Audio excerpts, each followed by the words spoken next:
नमस्कार दोस्तों, आइए हम बात करते हैं CGPSC मेंस टेस्ट सीरीज़ के मॉडल आंसर की। और ये टेस्ट सीरीज़ बहुत इंपॉर्टेंट इसलिए होता है बिकॉज ये आपको प्रैक्टिस में हेल्प करता है। सो टेस्ट नंबर 1 में जो कि 16 फरवरी 2025 को हुआ था, इसका मॉडल आंसर है और मॉडल आंसर आप सभी को इसी तरह से दिए गए हैं। और ऐसे का पेपर हुआ था, तो अभी फ़िलहाल इसमें हम मॉडल आंसर पर बात कर रहे हैं और इसके अलावा बाद में हम लोग ऐसे पर भी बातचीत करेंगे। सो सबसे पहले जो ऐसे है, मैं भी इसको बेसिकली इंग्लिश मीडियम में ही डील करूंगा सो दैट आपके लिए इजी हो समझना। इंग्लिश और हिंदी अलग अलग कर लेंगे। So the first one is new technologies in vehicles versus traditional petroleum based vehicles, a comparative analysis. तो ये आपका बेसिक टाइटल है। नाउ सो ये टाइटल जब आप देखते हैं, सो what is coming in your mind, that is very important. New technologies in vehicles versus traditional petroleum based vehicles. So new technologies in vehicles, that includes AI also, that includes new technology which is imported from European countries and different countries. So again, this is about a comparison between both. In recent years, the automotive industry has seen an unprecedented transformation driven by the need for sustainability and innovation.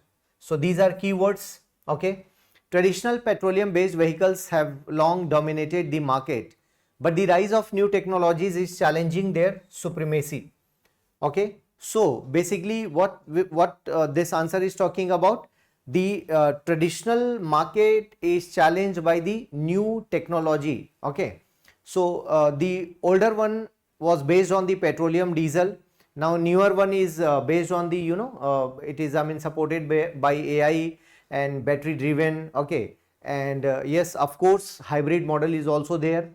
As the world grapples with environmental concerns and seeks alternative energy sources, the comparison between new vehicle technologies such as electric, hybrid cars and traditional petroleum based vehicles becomes more relevant. So this essay provides a comprehensive analysis of the various aspects of these two categories, including environmental impact, economic implications, technological advancements and social impacts. So basically introduction में आप ये बता देते हैं examiners को कि what you are going to write. Okay, so this is very important. Now environmental impact.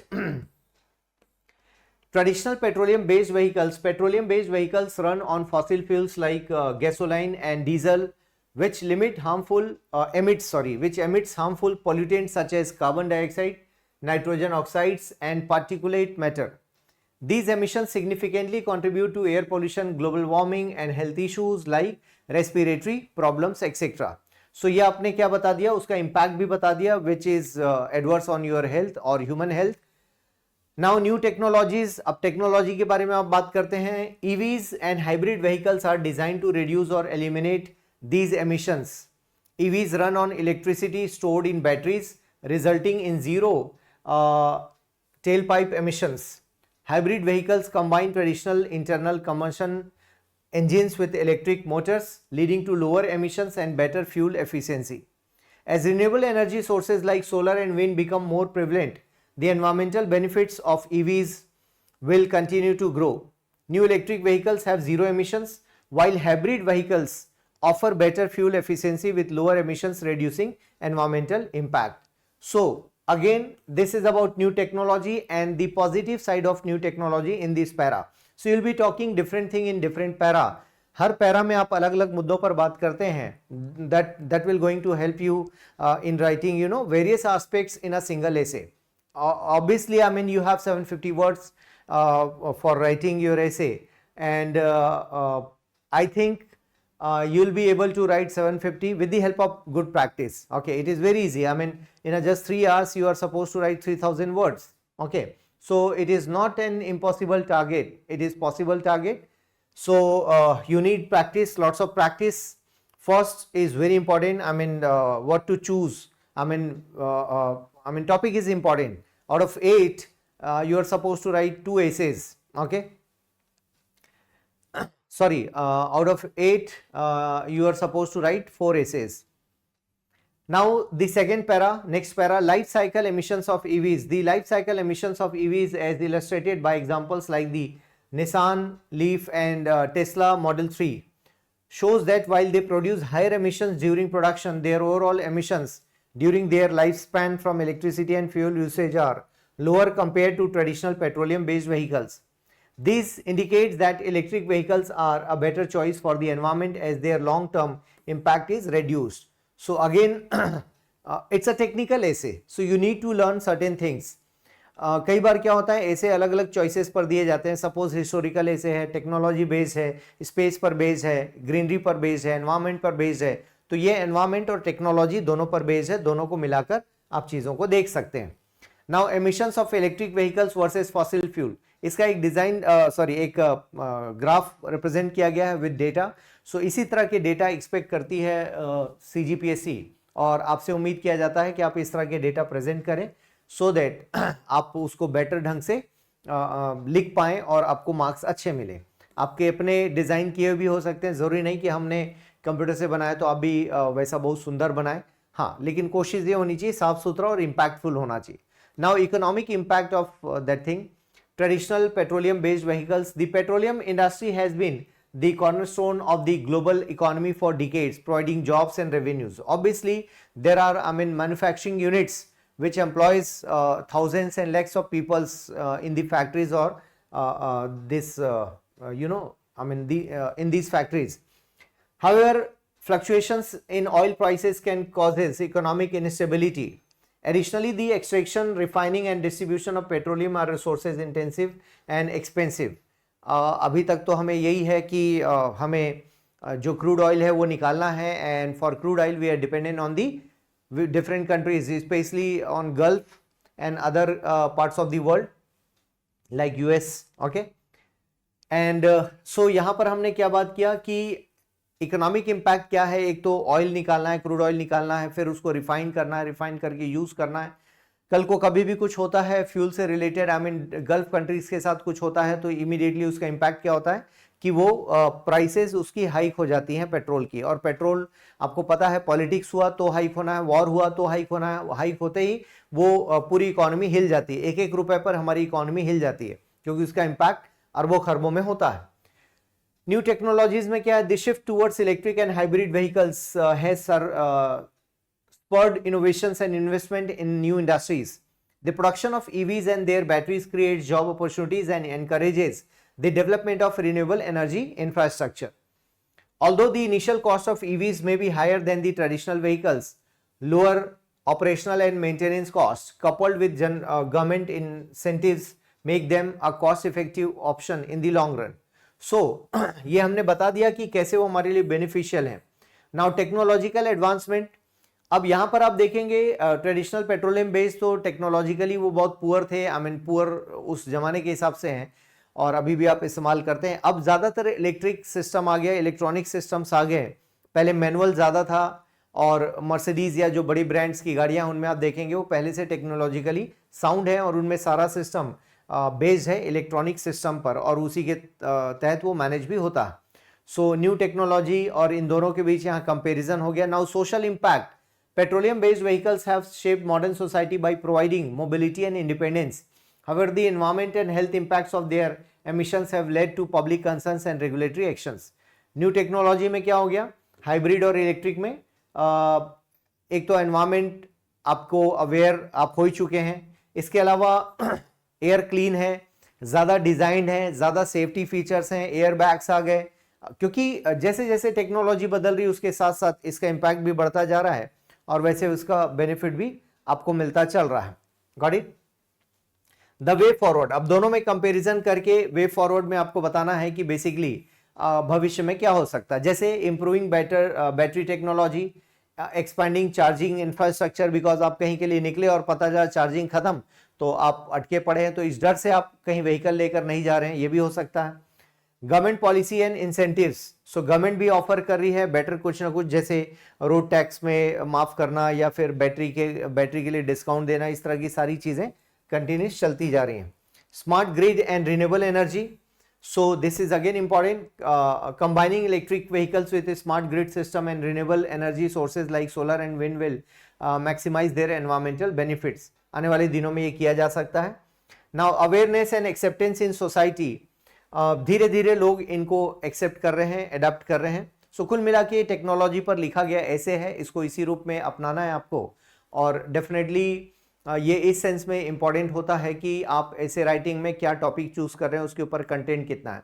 तो दोस्तों ध्यान रखना है कि कोई भी टॉपिक चुनना है, उस पर चुनते वक्त ये याद रखना है कि आप कितने कॉन्फिडेंस में हैं, आप कितना बेटर उसको ऑप्ट कर सकते हैं. और सबसे इम्पॉर्टेंट चीज़ ये भी होती है कि जब आप ऐसे लिख रहे हैं तो आपके माइंड में आइडियाज़ का फ्लो कितना है, क्योंकि 3 घंटे में 4 ऐसे लिखना है. 750 सब में तो नहीं लिख पाएंगे, लेकिन हाँ 600 के आसपास आप ऐसे लिखते हैं.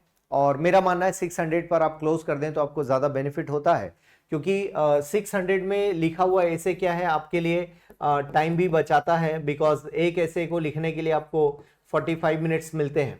तो ऐसे लिखना कैसे, इसके ऊपर हम लोग अलग से वीडियो में बात करेंगे, तो आपको और बेनिफिट मिलेगा कि एग्जैक्टली जब आप 45 मिनट को प्लान करें तो कैसे कैसे प्लान करना, उसके ऊपर अलग से वीडियोस आएंगी. सो आप उन गाइडलाइंस को देखेंगे. फिलहाल ये ऐसे का एक टॉपिक आपका यहाँ पर फिनिश होता है, और नेक्स्ट टॉपिक के लिए आप जंप करेंगे तो आपको नेक्स्ट टॉपिक दिखाई देगा. So this is second essay of CGPSC mains test series test 1. This is model answer, and the second title is America's Forest Fires Lessons and Mitigation. I mean, these are topics which belongs to current affairs. Obviously, I mean, it can be asked because this is related with environment. You can consider it current affairs. You can consider in geography also. Okay. So, forest fires in the United States have become a recurring and devastating crisis, particularly in the western states like California, Oregon, Washington. These fires have far-reaching consequences, not only destroying local ecosystem but also disrupting economies, contributing to climate change and impacting the nation's global image. The issue of forest fires has gained international attention as their frequency and intensity continue to escalate due to climate change, human activities, forest mismanagement and natural phenomena like strong winds. Okay. So these are the factors which is very important in context of forest fires. So you can consider it as introduction of the essay, right? Now friends, I mean, there are different reasons for the forest fires. So obviously forest fires has certain common reasons, whether these forest fires in India or in any of the world, any of the country in the world. Okay, so reasons are almost similar. जैसे recently आपने देखा होगा, I mean you must have heard about these forest fires in the forest of Dongargarh temple. Okay, यहाँ पर भी आपने news में सुना होगा कि इस तरह के फॉरेस्ट फायर्स, बट हालांकि हमने कंट्रोल कर लिया.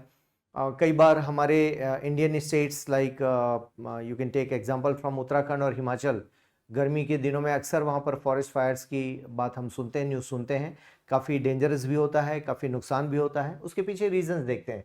Now there are certain reasons. First one is climate change.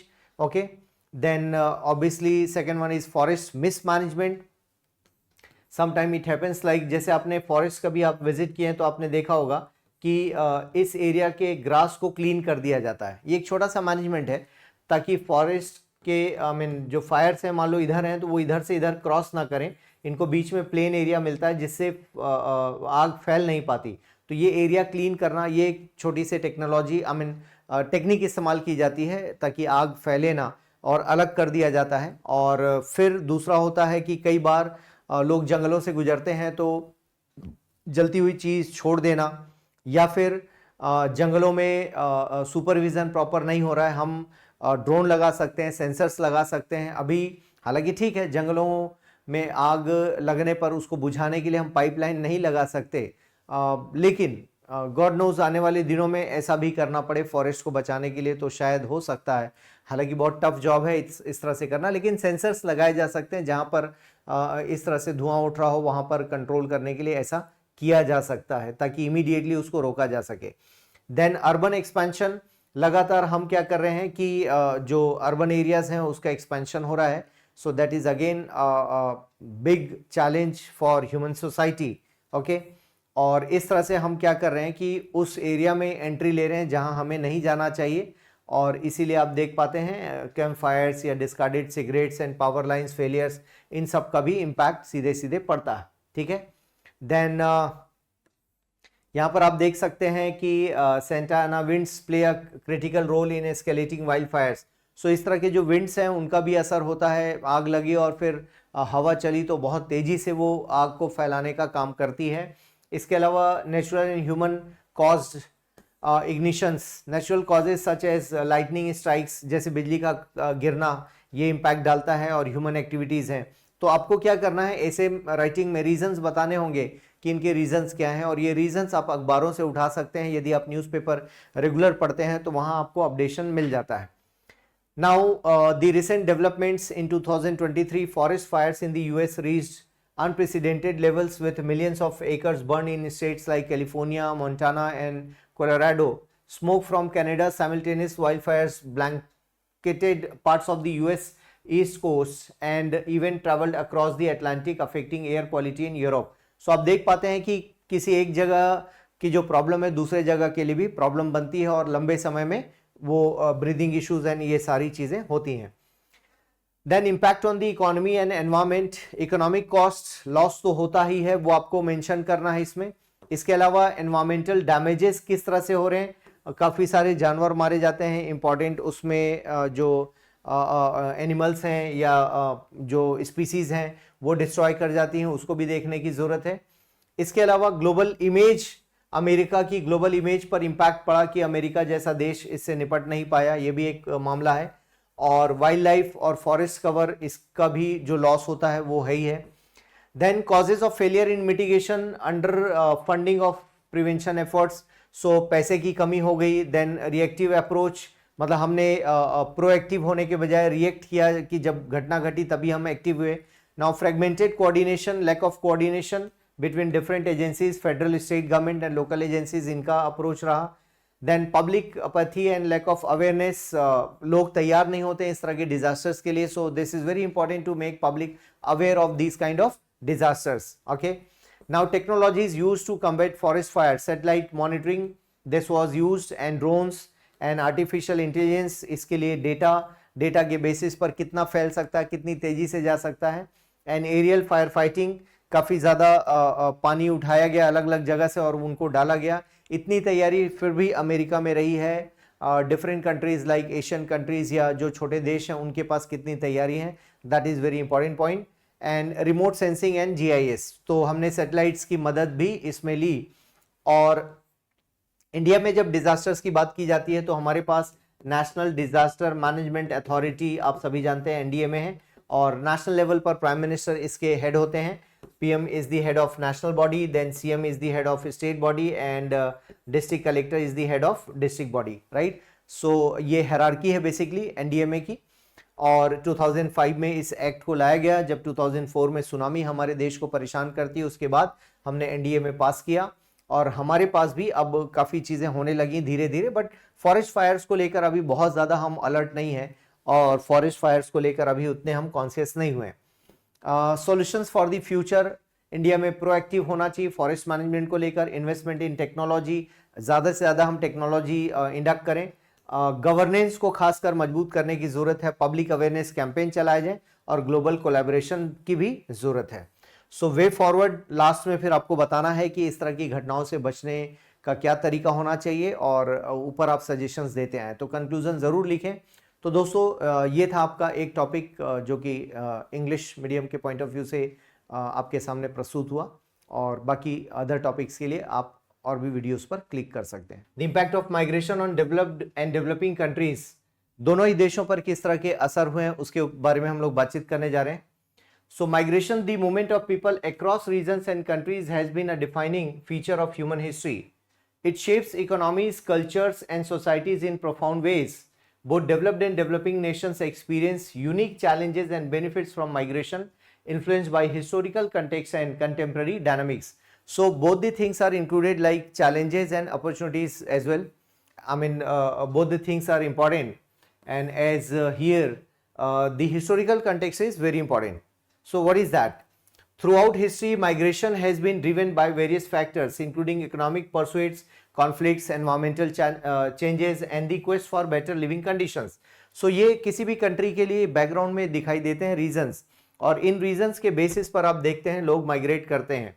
Now, in 19th and early 20th century, industrialization in Europe and North America attracted millions seeking employment opportunities. So that's why migration happening there or happened there. Conversely, colonization led to the forced movement of people such as the transatlantic slave trade and the indentured labor system. Okay.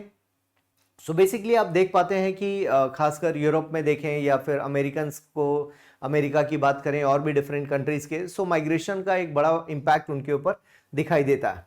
India's migration narrative is complex. During British colonial rule many Indians were forcefully sent as indentured labours to countries like Fiji, Mauritius and Trinidad to work on plantations. So आप देखोगे कि इनको labours के तौर पर एक तो slave बनाकर भेजा गया, और उनकी जनरेशन्स वहाँ पर कई जनरेशन्स आप देख पाते हैं, जैसे वेस्ट इंडीज़ है, फिजी है, मॉरिशस है, इन सभी जगह पर वेल सेटल्ड हो चुके हैं. अब आज प्रेजेंट में देखें तो between 1834 and 37 nearly 30 million Indians migrated with about 4/5 eventually returning. Post-independence migration pattern shifted, with a significant number of Indians moving to the Middle East, North America and Europe in search of better economic prospects. So इसमें भी आप देखोगे हर country में जाने के अलग अलग reasons दिखाई देंगे. लाइक गल्फ कंट्रीज में हमारे यहाँ की नर्सेज गई हैं, या मेडिकल सर्विस वाले लोग दिखाई देंगे. देन दुबई जैसे देशों में जहाँ कंस्ट्रक्शन काफ़ी ज़्यादा है, वहाँ पर हमारे लेबर्स काफ़ी मिलेंगे. यूएस में हमारे इंजीनियर्स, सॉफ्टवेयर इंजीनियर्स काफ़ी ज़्यादा होंगे.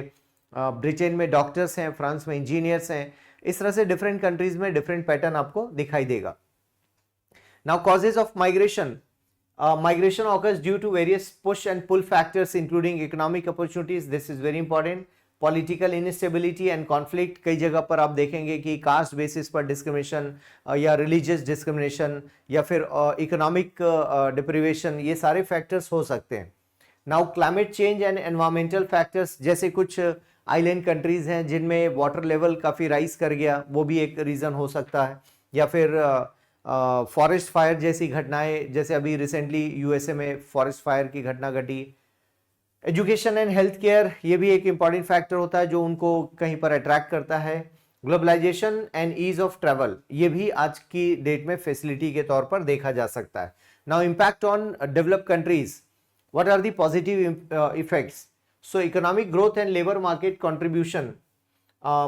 जिन जगह पर इकोनॉमिक ग्रोथ है, लाइक आज की डेट में सिंगापुर, दुबई, या फिर और डिफरेंट कनाडा की बात करें, ऑस्ट्रेलिया की बात करें, इकोनॉमिक ग्रोथ काफ़ी बढ़िया है, तो लोग वहाँ जाना चाहते हैं जॉब करने के लिए. ना demographic stability. Many developed Nations faces ageing population and declining birth rates. Migration helps maintain a balance workforce and supports pension system. जैसे जापान इन्वाइट कर रहा है, रशिया इन्वाइट कर रहा है कि बाहर के लोगों को कि आप आएँ यहाँ अगर बसें परिवार सहित. Now cultural diversity and innovation. This is again important factor. Migrants bring new ideas, cuisines, language and perspectives, enriching societies and fostering creativity. So these are important factors. So नए तरह के cuisines पर काम हो रहा है. I mean food habits और different चीज़ों को लेकर आते हैं अपने साथ migrants जितने भी होते हैं. So वो एक उस existing culture को और diverse बनाता है और enrich करता है. Now fiscal contributions. Migrants pay taxes contributing to public revenues and social security system. This is very important. So fiscal aspect भी यहाँ contribute करता है. Now what are the negative effects? Pressure on public services. जो existing services हैं उसके ऊपर pressure create होगा, resources पर pressure create होगा. कई बार आप देखेंगे वो सिस्टम ब्लास्ट भी कर जाता है, लाइक स्लम्स का डेवलप होना है ना, या फिर उन एरियाज में क्राइम रेशियो बढ़ जाना, ये सारे फैक्टर्स भी काम करते हैं. Social and political tensions. कई बार होता है कि सोशल टेंशंस, पॉलिटिकल टेंशंस में, जैसे इंडिया में आप देखेंगे कि रोहिंग्यास का आधार कार्ड बन गया, वोटर आईडी बन गया, तो उसकी वजह से आपस में ये क्लैशेस होंगे. Job market competition. सो कई बार होता है कि माइग्रेंट्स यदि हाईली स्किल्ड हैं तो उसका बेनिफिट उनको मिल जाता है, और जो लोकल एरिया के लोग हैं उनको बेनिफिट नहीं मिल पाता। Now security concerns, national security एक बहुत बड़ा मुद्दा है रोहिंग्यास को लेकर, इंडिया में कई बार बातें हो चुकी हैं, उस कंटेक्स्ट में भी देखा जा सकता है। Now impact on developing countries, positive effects, remittances and economic growth, migrant sends money home, boosting household incomes and national economies. So जैसे दुबई में काफ़ी रेमिटेंसेज हमारे पास आए, डॉलर्स में हमारी इनकम आई, तो उसका बेनिफिट इंडियन इकोनॉमी को मिलता है। Skill development and knowledge transfer, some migrants return with advance skill, global experience and investments, so उसका एक बेनिफिट कंट्री को डेफिनेटली मिलता है। Reduce unemployment, migrants eases job market pressure in overpopulated countries with high unemployment rates. So this is another benefit. Now strengthen international relations. So कई बार आप देखेंगे भारत भी उन ग्राउंड्स पर बात करता है कि हमारे जो माइग्रेंट्स हैं उनके वेलफेयर के लिए भी हम बात करते हैं, तो कहीं ना कहीं IR को ये बेटर भी करता है। Now what are the negative effects? So negative effects में ब्रेन ड्रेन, मतलब हमारा ब्रेन कहीं और चला जा रहा है, ये एक बड़ा फैक्टर है। कई बार रिवर्स ब्रेन गेन की बात करते हैं हम, ब्रेन गेन भी एक टर्म इस्तेमाल होता है। Now family and social disruptions, so कई बार होता है परिवार छोड़कर जाते हैं, वहां डिस्टर्ब हो जाते हैं, अकेले रहते हैं, ये कुछ चैलेंज है। Then economic dependence on remittances, over reliance on remittances can make economies vulnerable to global financial fluctuations, so उसका डायरेक्ट इनडायरेक्ट इंपैक्ट पड़ सकता है। Loss of productive workforce, youth migrations deprives countries of a dynamic workforce, slowing industrial and agricultural progress, so ये भी एक नुकसान है। और एक अच्छा जो ब्रेन है वो निकल कर चला जाता है, या स्किल्ड जो हमारे लेबर्स हैं या वर्कफोर्स हैं वो चले जाते हैं। यहाँ कुछ एग्जांपल्स हैं, United states and European unions, skill migrants specially in technology and health care contribute to economic growth while illegal immigration remains a contentious issue. तो इन सभी जगह पर ये चैलेंज है। अभी रिसेंटली आपने देखा भी कि जो इलीगल माइग्रेंट्स हैं, जो डोंकी रूट से गए हैं, उनको भारत को वापस किया जा रहा है, डिपोर्ट किया जा रहा है, वो भी हथकड़ियों सहित उनको लाया गया है, और ऐसा मीडिया के माध्यम से पता भी चलता है और उसकी आलोचना भी हो रही है। India and Philippines both Nations benefit significantly from remittances but suffer from brain drain in the medical and IT sectors, तो काफ़ी ज़्यादा IT के लोग हमारे US में जाकर रह रहे हैं। Middle East and Africa's migration to Europe, economic hardships and conflict push thousands of people to migrate to Europe and America, leading to humanitarian crisis and policy challenges. तो ये हर कंट्री के अलग अलग क्राइसिस हो सकते हैं, अलग अलग एक्सपीरियंसेस हो सकते हैं। Now India's migration experience, India stands as a prominent example of both immigration and immigration. As of 15.6 million people, this is huge, born in India were living abroad, making it the top source of international migrants. The Indian diaspora मतलब जो हमारे लोग बाहर रह रहे हैं उसको हम diaspora शब्द से जानते हैं, या भारतीय बिखराव कहा जाता है, has been instrumental in sending remittances back home, bolstering the country's economy. In 2024, India received an estimated $129.1 billion remittances, which was the highest ever for any country in a single year. So obviously इसका benefit Bharat को मिल रहा है। जब doctor कलाम साहब जीवित थे तब उन्होंने कहा था कि भारत को स्किल्ड मैन पावर एक्सपोर्ट करना चाहिए, उसी का नतीजा आप देख पा रहे हैं यहाँ पर। Domestically, India has witnessed significant internal migration also. Economic disparities between regions drive millions from rural area to urban centers in search of better livelihoods. This internal movement has profound implications for urban planning, public services and social dynamics.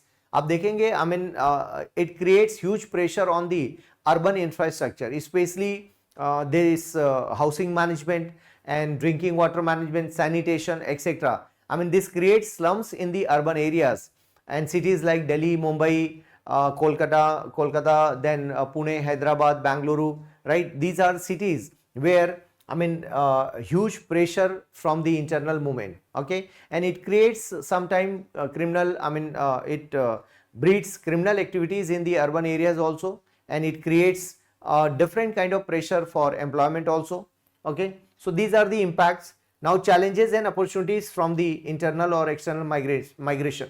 While migration offers numerous benefits, it's also present challenges. Developed countries grapple with integrating migrants, addressing public concerns about cultural identity and managing the political implications of immigration policies.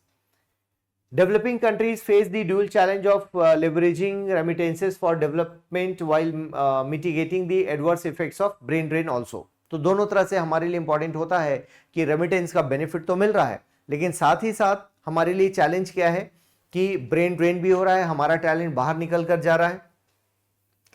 Way forward for developed countries implement balanced immigration policies that attract skilled migrants while ensuring social cohesion. दोनों चीजें हैं, सामाजिक रूप से जुड़ाव को भी बनाए रखना है. Then strengthen migrant integration programs to reduce discrimination and promote multiculturalism. किसी भी देश में मल्टीकल्चरलिज्म का बेनिफिट भी मिलता है उस देश को, उस देश के लोग नई नई चीजें सीखते हैं, उस देश में वैरायटी के थॉट्स आते हैं, तो अल्टीमेटली उसका बेनिफिट तो मिलता है. Now address public concerns through awareness campaigns, reducing anti-immigrant sentiments. So ये हमें देखने की जरूरत है, खासकर फॉरेन में आप देख पाते हैं कि वहाँ का चैलेंज बहुत ज़्यादा है और वहाँ पर रेशियल कमेंट्स होते हैं या फिर उनको जैसे इंडियंस को ब्राउन कहा जाता है या फिर उनके साथ अच्छा व्यवहार नहीं होता. ऑस्ट्रेलिया जैसे देशों में भारतीयों से उनको काफ़ी नाराज़गी होती है लोकल क्राउड को. So these are the things where a country need to take care of. Now for developing countries, enhance job opportunities domestically to retain skilled professionals. So ये एक बहुत बड़ा फैक्टर है कि हम अपने लोगों को रोक नहीं पा रहे हैं क्योंकि जॉब अपॉर्चुनिटीज वैसी नहीं है जैसी होनी चाहिए. Incentivize return migration through career development, financial benefits and innovation hubs. अभी बहुत मुश्किल होगा भारत जैसे देश के लिए कि जो वापस आ रहे हैं उनको इस तरह से हैंडल करना, but yes, these are suggestions and good suggestions. Improve education and vocational training to align with global labor market demands. ये भी इंपॉर्टेंट है कि मान लो हमें बाहर भेजना है तो उनको उस लेवल पर हमें अलाइन करने की जरूरत है, उस लेवल पर उनको मैनेज करने की जरूरत है कि वो बाहर जाकर सर्वाइव आसानी से कर जाए. Now global approach is strengthen international cooperation for ethical recruitment and fair labor policies. Address root cause for forced migration such as conflict resolution, climate change adaptation and economic disparities. And expand legal migration pathways to prevent exploitation and human trafficking.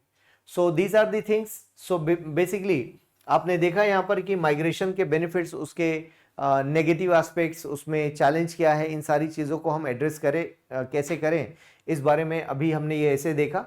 और भी topics के लिए आप बाकी videos देखते रहिए. तो दोस्तों CGPSC MTS के 4th ऐसे की बात करते हैं. Now the title is Trade Wars, their impact on the global economy. So what is the impact? Trade wars have become a defining feature of modern global economics, affecting markets, industries and governments worldwide. A trade war occurs when countries impose tariffs, sanctions or other trade barriers against each other in response to perceived economic threats. These conflicts often arise from concerns about trade imbalances, protectionism, or national security. The most notable example in recent years is the US-China trade war, which has had far-reaching consequences for global supply chains and financial markets. And right now, I mean, जब आप इस answer को सुन रहे हैं, so even though there is a slight news between US and India also. And tariff बढ़ाने की बातचीत लगातार दोनों तरफ से है, from USA also and India के भी कंटेक्स्ट में आप देख सकते हैं. तो ये न्यूज़ में है. सो ये टॉपिक वैसे तो इम्पॉर्टेंट है आपके लिए और आप सीख भी सकते हैं कि किस तरह की चीज़ों को शामिल किया जा सकता है. Now what is important here, what is a trade war. So you need to define a trade war. उसको टेक्निकली डिफाइन करेंगे. इंट्रोडक्शन में आपने बता दिया कि क्या चल रहा है और पूरे कंट्री में वो किस वर्ल्ड वाइड वो कैसे दिखता है, इसको अपने इंट्रोडक्शन में बता दिया. A trade war is an economic conflict between countries that involves implementing protectionist policies in the form of trade barriers. Trade barriers used in trade wars include tariffs, import quotas, domestic subsidies, currencies, devaluation and embargoes. तो embargo एक तरह से trade पर ban की बात होती है. सो आप देख पा रहे हैं जैसे इंडिया ने हार्ले डेविडसन बाइक पर टैरिफ रिड्यूस किया है, तो ये तो खैर हमने फेवर किया यूएस के ट्रेड के लिए, जो इम्पोर्टर्स है हमारे देश में उनके लिए. सो इस कंटेक्स्ट में आप देखेंगे कि जब बात आती है टैरिफ बढ़ाने की तो वो सामान हमारे देश में आके महंगा हो जाता है. सपोज कोई कार 100 रुपए की आती है और उस पर हमने 100% टैरिफ लगाया, मतलब वो 100 रुपए की फिर से पड़ेगी, तो 200 रुपए की कार हो जाएगी भारत में जब उसको लाया जाएगा। तो ऐसा करके हम इंपोर्टर्स को डिस्करेज करते हैं और उस देश का जो प्रोडक्ट है हमारे देश में फ्रिक्वेंटली उतना बिक नहीं पाता। ये एक बड़ा प्लान होता है फॉर दिस ट्रेड वॉर का जो बेस होता है टैरिफ बढ़ाना, और एक तरह से डिस्प्यूट है। और यहाँ पर आप देखोगे WTO का एक फेलियर भी नजर आता है। सो मल्टीलैटरल प्लेटफॉर्म फेल हो रहा है WTO, इसलिए बाइलेटरल इश्यूज भी आपको दिखाई देते हैं। ये एक एस्पेक्ट है जो आप मेंशन कर सकते हैं। Now what is tariff? तो टैरिफ को भी यहाँ डिफाइन किया गया है। So customs duties on merchandise imports are called tariffs. Tariffs give a price advantage to locally produced goods or similar goods which are imported, and they raise revenues for governments. One results of the Uruguay round. Uruguay round किसका है? It is connected with WTO, World Trade Organization. Was countries' commitment to cut tariffs and to bind their customers custom duties rates to levels which are difficult to raise. The current negotiations under the Doha Agenda continues efforts in that direction in agriculture and non-agriculture market access, NAMA जिसे कहा जाता है. So Doha also belongs to WTO, and this Uruguay round is also of WTO. Now there is a background of this tariff war. The concept of trade wars is not new. One of the earliest examples is in the 19th century. Opium wars between Britain and China.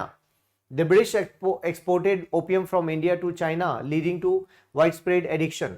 When the Chinese emperor attempted to halt the trade, Britain responded militarily, resulting in China's defeat and the imposition of unequal treaties favoring British trade interests. So that was one story from history. Now, causes of trade wars. So this question can be asked in economy also, so be prepared with that, not only for essay but for economy also. Trade wars stem from various economic and political motivations. The first cause, economic protectionism. Protectionism मतलब protect करना, अपने देश के trade को protect करना, उनको बचा कर रखना, ये भी एक स्ट्रैटेजी होती है। कई बार ये जेन्युइन भी होता है और कई बार आप देखते हैं कि कंट्री टू कंट्री डिफर करता है कि उनके अपने एजेंडा क्या है, उनके अपने पॉलिटिकल मोटिव्स क्या हैं। Now trade deficits and national interest, ये भी कई बार क्लैश करता है। Countries with large trade deficits such as the United States often seek to reduce their dependence on imports by imposing tariffs. The goal is to encourage domestic production and reduce reliance on foreign goods. So trade deficit is basically gap between import and export. जब आप import ज़्यादा कर लेते हो तो obviously आपके dollars बाहर चले जाते हैं, जब आप export ज़्यादा करते हो तो obviously डॉलर्स आपके देश में आते हैं. So the gap between import and export is called trade deficit.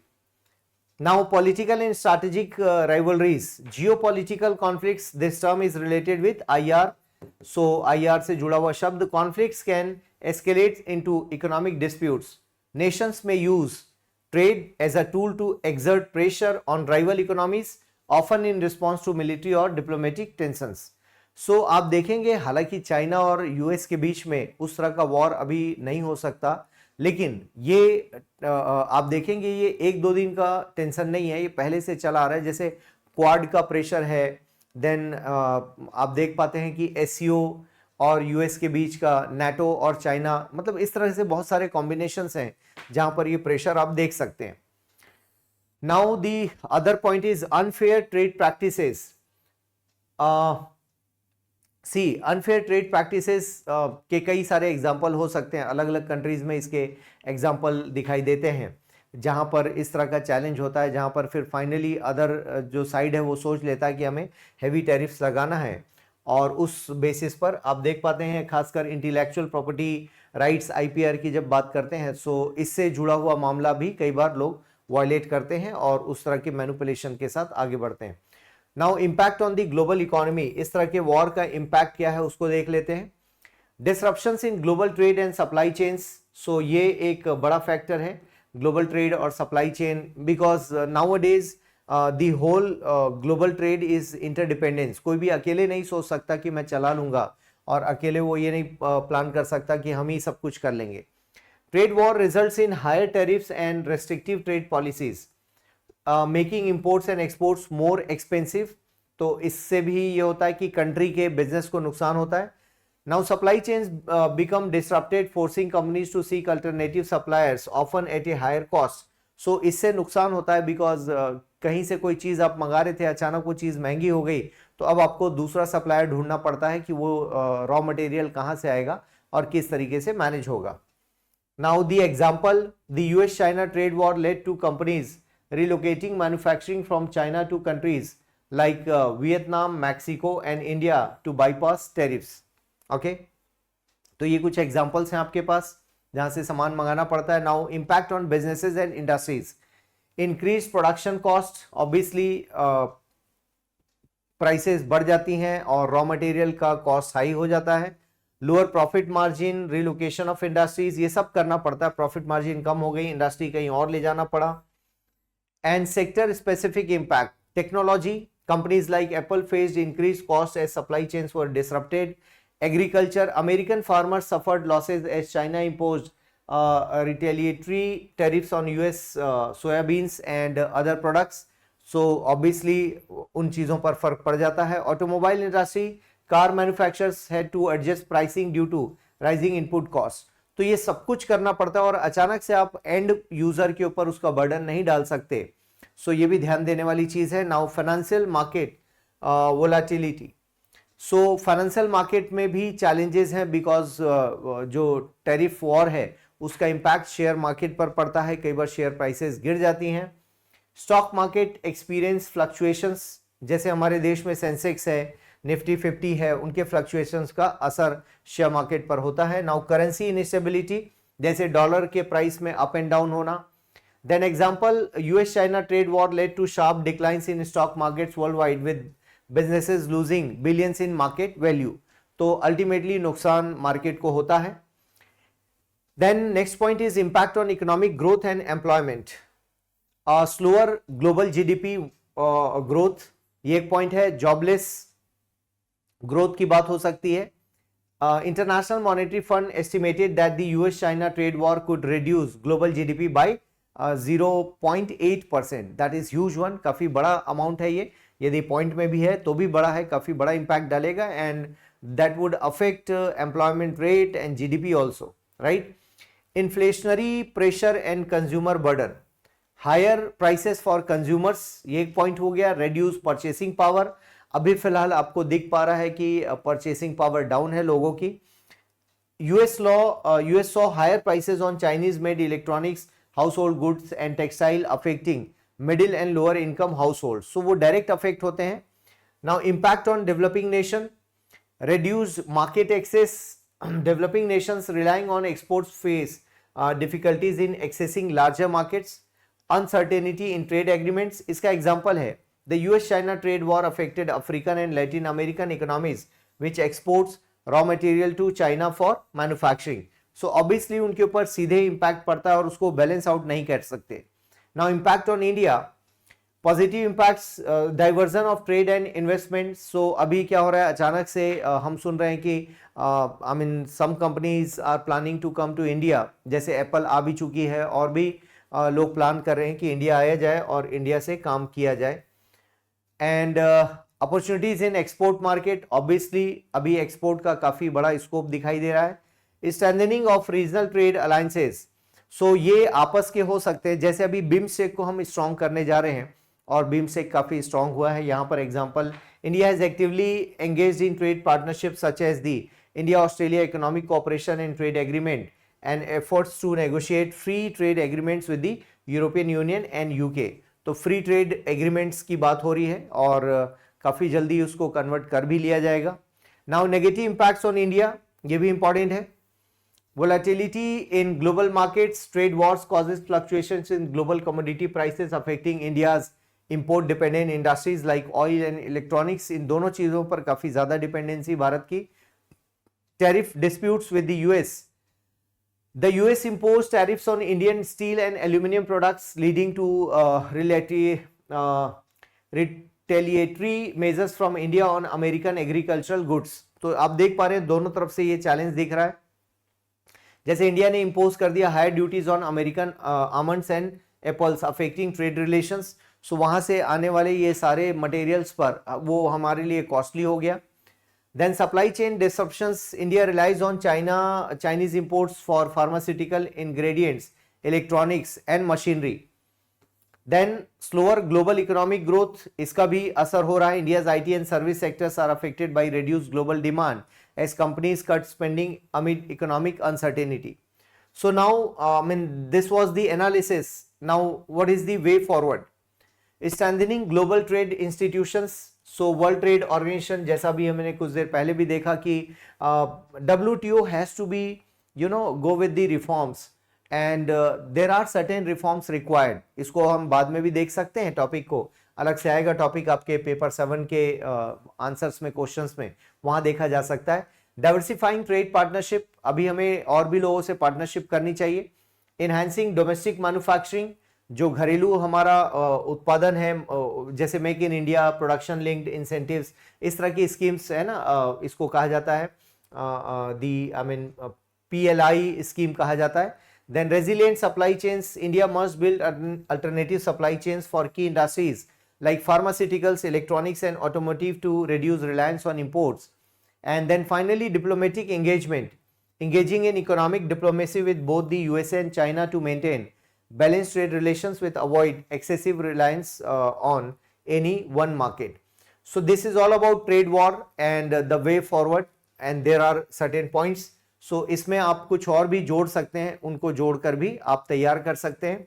सो इस बेसिस पर ये ऐसे आपके काम का है और करंट से जुड़ा हुआ है दोस्तों। सो ध्यान रखेंगे, कुछ और भी लेटेस्ट एग्जांपल्स आप जोड़ सकते हैं, मान लो यही चीज आ गई तो इसका आप ध्यान रखेंगे। So that's it for this topic. Now this is new topic, new question for essay writing. CGPSC MTS का जो पहला टेस्ट था उसका fifth topic, India an emerging hub for religious tourism. So ये देखते हैं हम लोग। Religious tourism, defined as travel driven by faith and spiritual pursuits, has been a crucial part of India's cultural and economic fabric. Home to Hinduism, Buddhism, Jainism, Sikhism, Islam, Christianity, and other religions, India offers a vast range of pilgrimage sites that attract millions of domestic and international visitors each year. In recent years, the Indian government has prioritized religious tourism through infrastructure development, digital initiative, heritage conservations, further solidifying India's position as a global spiritual tourism hub. So this is very important because you can see the opportunity in India as for the religious tourism. We have so many locations, different locations, and people are, especially Western people, are attracted towards the India's spiritual journey, right? So in that context, now major religious sites in India, तो आपको ये factually थोड़ा बताना होगा कि वो sites कौन कौन से हैं। एक तो आपने बेसिक बता दिया, इस पर थोड़े से फैक्ट्स भी डाले जा सकते हैं। फैक्ट्स लिखने से और बेहतर होगा कि कितने परसेंट या कितने संख्या में लोग, कितने लाख लोग इंडिया में आ रहे हैं। जैसे अभी कुंभ का मेला था, तो कुंभ का मेला, उसमें कितने सारे फॉरेनर्स आए जो विजिट करके गए, इस तरह के डेटा पर हम बातचीत कर सकते हैं। India's religious diversity is reflected in its numerous sacred destinations. Hinduism में बहुत सारे ये लोकेशंस हैं, ये लोकेशंस आप पढ़ लेंगे। देन बुद्धिज्म में जैसे बोध गया, सारनाथ, कुशीनगर। सिखिज्म में golden temple Amritsar, Hemkund Sahib Uttarakhand, Anandpur Sahib Punjab. Islamic जो सेंटर्स हैं उसमें अजमेर शरीफ जो दरगाह है राजस्थान में, जामा मस्जिद दिल्ली, और Hazratbal shrine Jammu and Kashmir. Christianity में basilica of Bom Jesus Goa and Velankanni church Tamil Nadu and saint Thome basilica Chennai. So these are different places related with various religions. Now recent developments and government initiatives, तो government ने क्या किया है उसको एक जगह हमने करके दिया है आपको। The government has introduced several initiatives to enhance religious tourism. First one is Prasad scheme, pilgrimage rejuvenation and spiritual augmentation drive, focuses on developing pilgrimage sites by improving infrastructure, sanitation and facilities.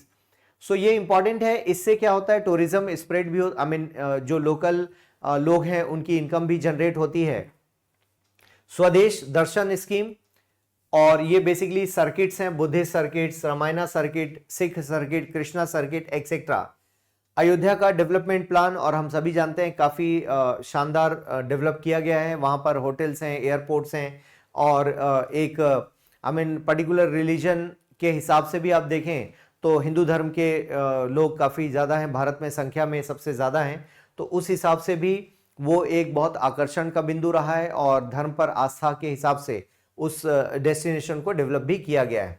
चार धाम highway project, जिससे लोग आसानी से अपनी गाड़ियों से पहुंच सकें, इस तरह की सुविधाएं और इंफ्रास्ट्रक्चर आप देख पाते हैं कि अभी कुंभ हुआ, कुंभ मेला, तो उसमें भी काफ़ी बढ़िया से मैनेज किया गया।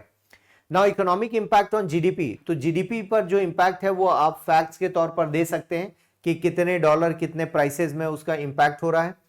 और जैसे तिरुपति टेम्पल का यहाँ example, receives over 30 million visitors annually, generating substantial revenue from donations, accommodations and different services. Now Vrindavan and Mathura, ये भी एक ऐसे प्लेसेस हैं जहां पर इस तरह से भीड़ आती है। Now recent highlights in religious tourism, Ram Mandir Ayodhya, Mahakumbh Mela Prayagraj 2025 का, Buddhist circuit expansion, Kedarnath redevelopment, state of unity development, Kartarpur corridor India Pakistan वाला सिख धर्म से संबंधित, Shirdi airport expansion, Sabarimala temple infrastructure, digital darshan and virtual pilgrimage and international promotion of religious tourism. So इस तरह से आप देख सकते हो कि हम एडवर्टीजमेंट, डिजिटल इंडिया और इन सब के थ्रू हम ऐसे डेस्टिनेशंस को बढ़ावा भी दे रहे हैं, उनके इंफ्रा को भी बेहतर करने का प्रयास किया जा रहा है। Ideas to boosting religious tourism in India, अब इसके लिए हम लोग क्या कर रहे हैं?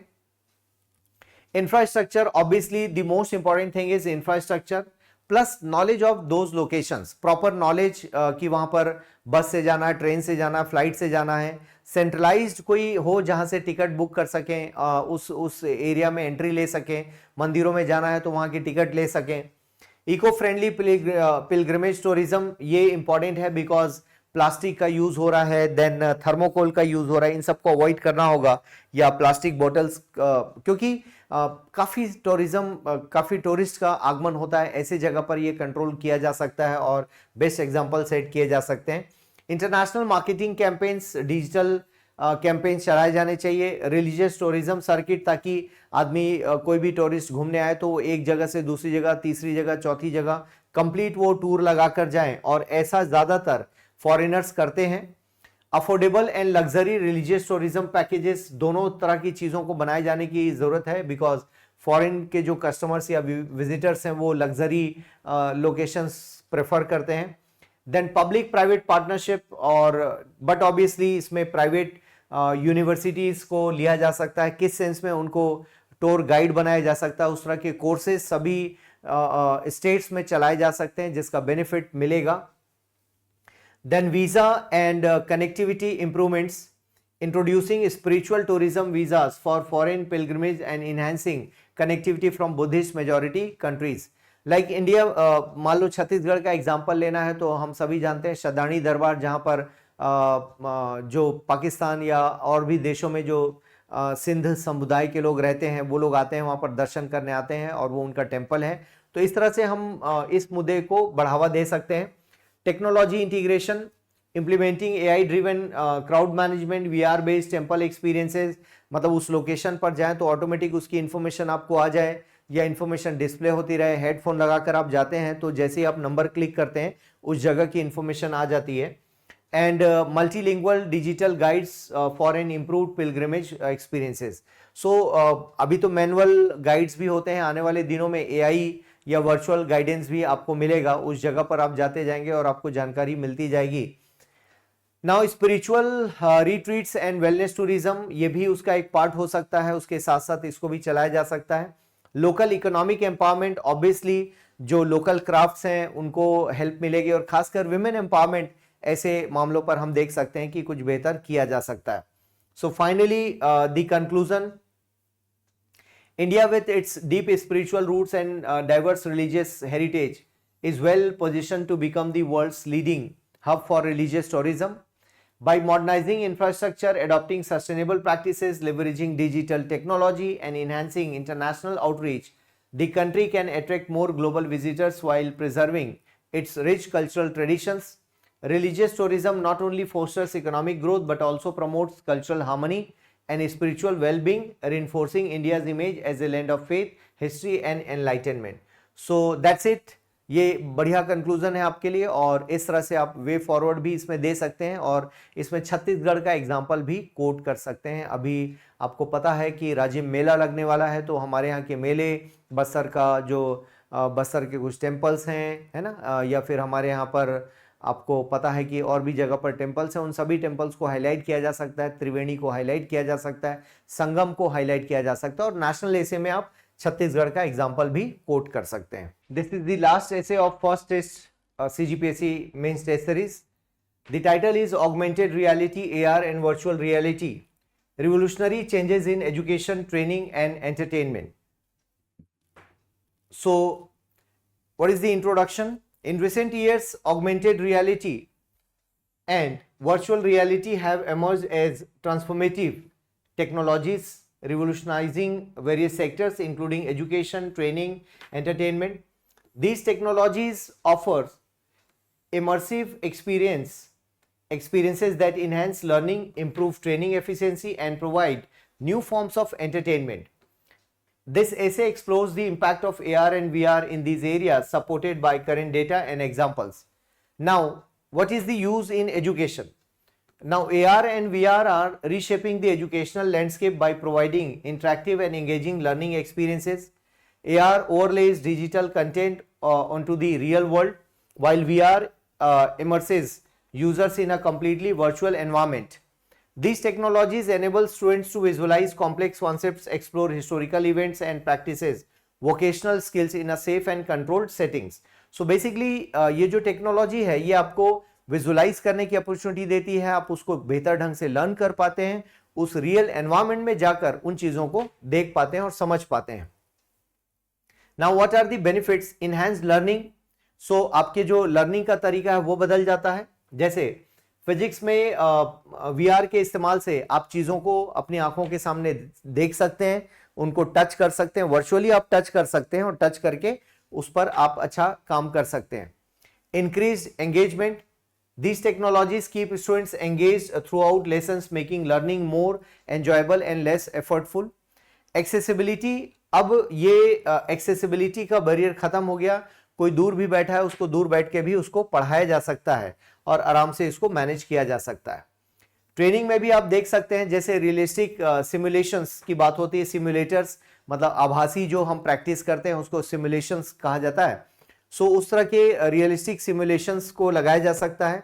ट्रेनिंग को कॉस्ट इफेक्टिव बनाया जा सकता है। रियल सिचुएशन में ना ले जा पाए तो भी हम बहुत कुछ ट्रेनिंग दे सकते हैं। रियल सिचुएशन में हो सकता है चोट लगने का डर हो, लेकिन VR और AR के थ्रू हम चोट से बचा सकते हैं। इम्प्रूव्ड रिटेंशन, जो जो लोग भी ट्रेनिंग में इन्वॉल्व हैं उनको ज़्यादा रिटेन किया जा सकता है, उनका ब्रेन पूरे टाइम इन्वॉल्व होगा। इस तरह से हम प्रयास कर सकते हैं ट्रेनिंग के माध्यम से, VR और AR के माध्यम से। एंटरटेन इंडस्ट्री में आप देख पाते हैं कि गेमिंग अपने आप में एक बड़ी दुनिया है। मूवीज एंड टीवीज, तो जो मूवीज की फीलिंग्स हैं उसको अलग फील कर सकते हैं। सोशल मीडिया प्लेटफॉर्म्स पर भी इनका इस्तेमाल हो रहा है और अपने फ्रेंड्स के साथ बातचीत करने में, उनके साथ मिलने में, डेटा शेयर करने में एक अलग इंपैक्ट दिखाई दे रहा है। सो करंट डेटा और ट्रेंड्स के तौर पर देखें तो मार्केट ग्रोथ में ऑब्वियसली काफी तेजी से इसका इस्तेमाल बढ़ रहा है। गेमिंग इंडस्ट्री काफी बढ़ चुकी है, बाकी डिजिटल ग्रोथ तो हो ही रहा है। सो आप देख पाते हैं कि यहां पर एक डेटा दिया गया है। The global AR and VR market in education is projected to reach $14.2 billion by 2028, growing at a compound annual growth rate of 29.6% from 2023. Adoption rates US में आप देखेंगे 48% कंज्यूमर्स ने एडॉप्ट किया है, 13% households own VR headset. The VR market is expected to see a 25.28% growth rate between 2024 and 2028. So printing mistake है. Now job creation. XR technology, which includes AR and VR, supports approximately 80,000 jobs and is expected to create 2.3 million roles by 2030. काफी huge opportunities हैं यहाँ पर. Now industry impact. 75% industrial companies using AR and VR technologies reported a 10% increase in operations. So obviously marketing, automation, advertisement सभी जगह पर AR और VR का इस्तेमाल शुरू हो चुका है और उसके ज़बरदस्त फ़ायदे भी हैं और आने वाले दिनों में ये काफ़ी बढ़ेगा भी। और ये तो तय है कि इसका जो इम्पैक्ट आएगा डेफिनेटली वो मार्केट को अलग लेवल पर लेकर जाएगा। लर्निंग सबकी चेंज हो जाती हैं। सो इसके कंक्लूजन में आप बता सकते हैं कि ये किस तरह से बेनिफिट करेगा। और ऑब्वियसली इसके अपने कंसर्न भी हो सकते हैं, जैसे बच्चों का स्क्रीन टाइम नहीं बढ़ना चाहिए और हेल्थ पर इम्पैक्ट नहीं होना चाहिए, इस तरह की चीज़ों को। लेकिन हाँ, स्कूल कॉलेज में इस तरह के सॉफ्टवेयर पर काम करना सिखाया जाए सो दैट आने वाले दिनों में हम मार्केट को कैप्चर कर सकें। हमें R&D पर इन्वेस्टमेंट करने की ज़रूरत है, रिसर्च एंड डेवलपमेंट पर हमें इन्वेस्टमेंट करने की ज़रूरत है, बिकॉज जो R&D वाला सेक्शन है वो हमारा कमज़ोर पड़ सकता है। तो इसलिए रिसर्च एंड डेवलपमेंट पर हमें काम करने की ज़रूरत है। तो इस तरह से इस क्वेश्चन को डील किया जा सकता है दोस्तों। बहुत बहुत धन्यवाद।